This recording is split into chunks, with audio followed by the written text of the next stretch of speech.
Hey everybody, so this is my 4.0 reflection for TEM. I'm just going to be answering the 4 questions. Uh, so first question was, what did you learn about or share about your industry during your time in this course?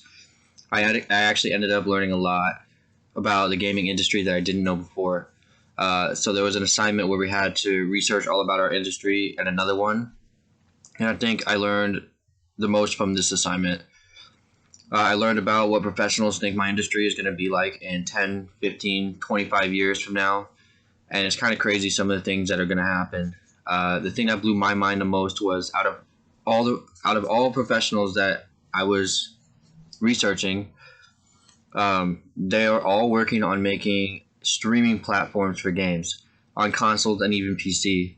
So thinking about how we stream movies or shows on Netflix or Hulu, we're gonna have a streaming platform just like that for games. So you don't have to download them. We just click on the title we want to watch, and or click on the title we want to play, and we just play it right there within seconds. So like in 15 years, they're hoping to have every game be streamable so that you can play it immediately when it's released or available.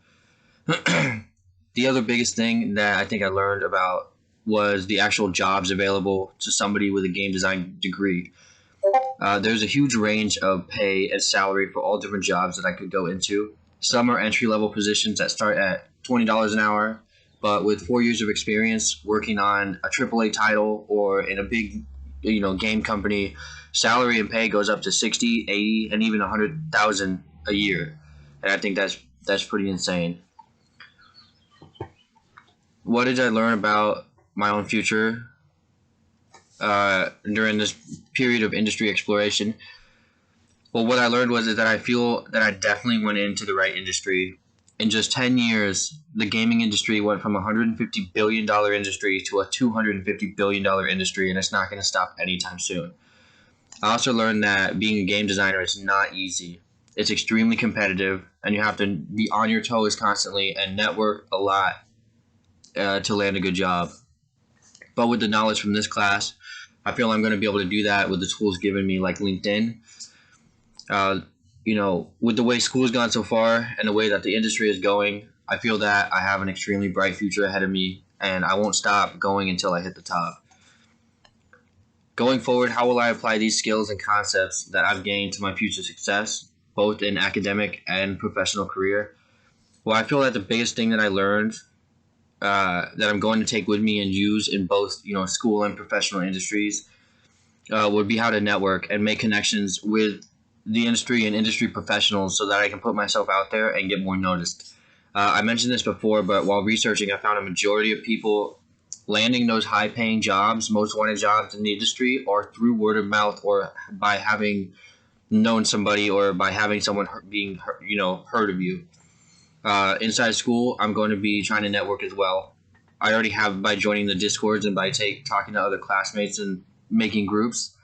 I feel like if we all build a bond now while we're still in school, we'll be able to find success later after we graduate if we just stick together.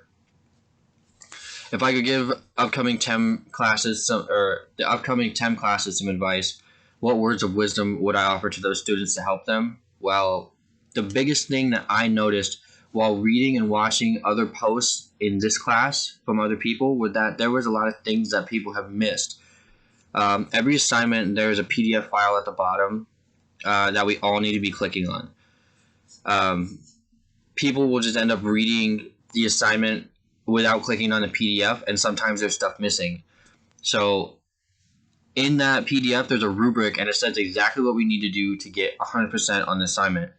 And I feel like we really need to be shooting for that grade just in case in the future we get a bad grade or something along those lines. It's not going to hurt you as bad if you have been shooting for 100 every time. So maybe the assignment says pick 2 topics and write 2 paragraphs each about it. But the rubric could say, for maximum points, pick 3 topics and write 3 paragraphs. Well, maybe it says to get maximum points, we need to add headers, titles, fonts, graphics, things like that to get your 100%. So my biggest advice would be to shoot for a perfect grade. It will all be worth it in the end. My words of wisdom are basically to read the rubric and do everything you needed to get 100. All right. Well, thank you for listening.